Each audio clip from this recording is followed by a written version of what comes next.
Hello, I'm Dana Cowley, and welcome to Charter Local Edition in Carson City, Nevada. My guest today is Senator Julia.Ratti. Thank you so much for joining us. Thanks so much for having me. I appreciate it. You have a bill that would help make life a little better for our children in foster care. I'm very excited about that bill. What we know is that when our children are entering the foster care system, perhaps there's an issue around terminating parental rights, and we're really at a point where things are dire. What's helpful is that all children in foster care have access to an attorney, so that they have somebody in the courtroom who's representing their interests, and that attorney stays with them throughout the process to make sure that their interests are being served. We know in working with children in foster care that when they have that access to counsel, we have a slew of better outcomes. We know that they have better educational outcomes, that they have better reunification with family opportunities or stay connected with family in different ways.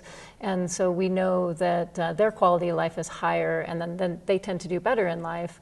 And so it's good for them, which is the most important thing, but then it also can be cost effective for the taxpayer, because if you are focusing on prevention and making sure things go well in the first place, then there's less costs down the road. So it's one of the bills that I'm working on here at the session that I think is some of the most important work that I'm doing.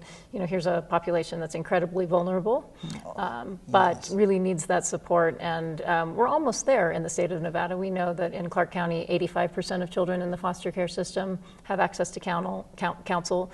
In Washoe County, it's about 50%. So what we're proposing is raising a recording fee by about $3, and then that money would get us to a place where 100% of the children in foster care would have access to legal counsel. And you have a lot of experience in this area from a career in nonprofits. You've worked with everything from gangs to Girl Scouts. Yep, that's absolutely right. So you've seen a lot of things firsthand, so this has really got to come from the heart from you. I think that's why it's my favorite bill that I'm working on. And certainly my passion is around making sure that all youth succeed, and certainly did work with helping young people to stay out of gangs, or if they had made a decision that maybe got them into a place that they were hoping to make a different choice in life, that they had options and alternatives to do that. With the Girl Scouts, obviously, it's building the next generation of women leaders. So certainly making sure that all youth have opportunities and have the opportunity to succeed is important to me. And I think taking that one step further, vulnerable youth who, through no fault of their own, have ended up in a place where they need a little bit more help from us as a society, that's the place where, if I could spend all of my time working in that area, it's what I would like to do. Well, so many children, because I've done a little volunteering, not as much as you have, so many children in these areas don't know that there are other opportunities.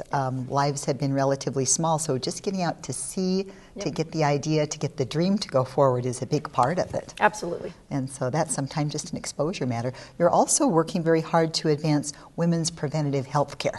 Yep, certainly we all know that there have been some changes at the national level, that the topic of access to health care is an important topic, and we're not certain exactly what the federal landscape is going to look like. So what I want to do is make sure that women in Nevada always have access to preventative health care. This is everything from mammograms to cervical screenings to contraception and other family planning services.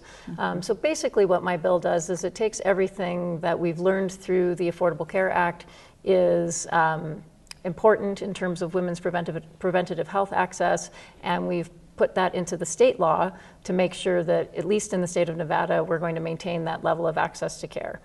In addition to that, it adds another piece, which again is just common sense important, which is, it's called 12-month birth control. And so what happens now is that a young woman, or really any woman, would get a prescription for birth control, but their insurance would limit them to only a 3-month supply at a time. So even though they might have gotten a 12-month prescription, they can only pick it up every 3 months.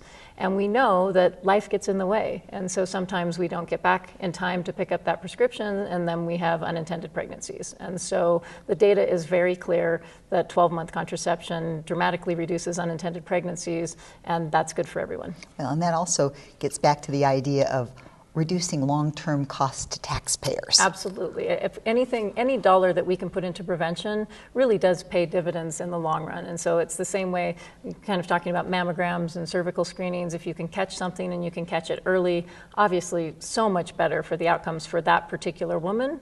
but it's also better for the outcomes of the budget for the state. It is. Well, Senator, thank you so much for being with us. We appreciate your Thank time you with so all much. you have to do. This is Julia.Ratti. I'm Dana Cowley, and thank you for watching. This is Charter Local Edition in Carson City, Nevada.